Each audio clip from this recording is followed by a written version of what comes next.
And it was not just an on-camera role back then. It was the day before kayfabe was broke. Well, If you were that character, you were that character.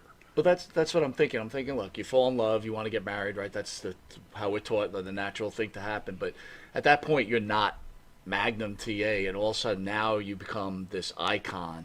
At some point, like, maybe I should have held off on the marriage thing a little bit.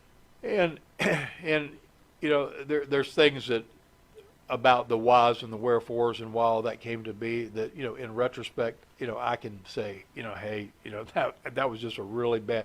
I could have just said right then, you know what, we probably should just Let's have a pretend this long didn't happen. engagement. Let's have a long Yeah, yeah. You might just want to rethink this whole thing. How good a deal I am, because I may not be that good a deal. Take our time. But That's what, yeah. but to be fair, it was a horrible position to be in as a woman, and so that's why I really just kind of quiet about her say and her perspective, because there are other perspectives, but there was enough bad done on the front side of that I'll give her that mulligan, because it's not worth it. Well, I love the fact that you look at both sides of the story, right? I mean, that's what most people should do. They should think about, like, well, how the other person's feel. It's a great answer, man. It's really, that's why I like Dark Side of the Ring, but there's some points I feel like not everything has to be so dark. How about the good side of the ring once in a while? The light side. Yeah. Well, the biggest thing with them, and they promised me, and they held true to it, was I didn't want it to be a sad ending story.